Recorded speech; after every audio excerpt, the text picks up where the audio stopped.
Unquiet by Matthew R. Wright. Read by J. Birdsong 93.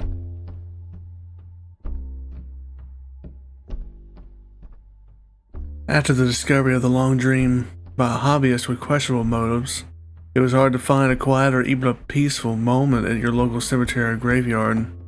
Now packed tighter than post-pandemic concerts, patrons would stand shoulder to shoulder with the other bereaved, grasping those silly rubber tubes and mason jars with both arms and dig into the dirt right below them. The smoke itself wasn't addictive, neither was it something that held any further answers. But for everyone's behavior, you wouldn't be wrong in thinking that it was. That this was another dangerous, thrill-seeking trend, and not the kind of discovery that turns history and religious textbooks into stained piles of pulp and paper with fancy covers. Resting in peace? No, not anymore. It doesn't feel like quite the right phrase to use anymore, does it? Unpeace? Disturbed in death? Maybe. Being dead isn't as final as the old books and songs believed it once thought to be. It's the modern times now. Things have changed. Even death doesn't mean you're entitled to peace or quiet, although it still feels weird to acknowledge that the dead dream now.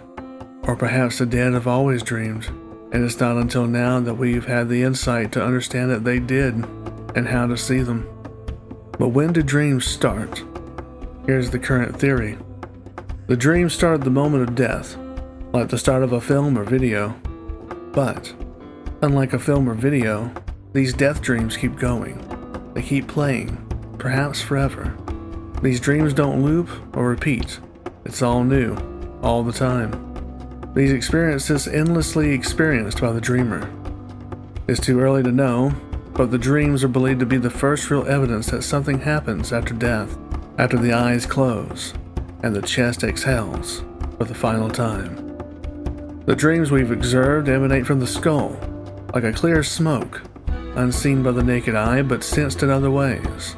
A leakage from what was once our imagination, perhaps. Breaking out, escaping, begging for the light. Right now, we can't say for certain why or how. Since this discovery, many poor and desperate souls, scared of the stillness and silence of the aftersleep, or perhaps are just impatient in their wait for death, console themselves with the stealing of that smoke, the smoke of the recently deceased, their recently deceased.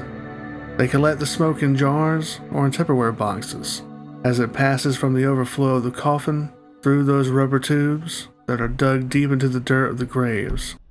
If treated properly, as has been recorded, if the dream smoke is captured in the right conditions and with the use of the right chemicals, those dreams can be absorbed, to be dreamt again by the living. Some have seen this as a way to relink their relationship with their no longer living friends and family, to get a glimpse of the eternal, to share in their aftersleep. Some believe that the dreamers may not be able to consent to having their dreams shared with the living, that they are unable to object or filter out their dreams' content, since they are unaware of their outside observers. Additionally, for now, these dreams do not experience the full dream, only parts of it. For some, this is enough. For some, it has eroded the fear of the dark, of the end. It shows to some that there may not be an ending, that there might be more, that one day we will all be dreaming, maybe even the same dream. Either way, whatever is believed, no longer can anything be said to be as silent as a cemetery.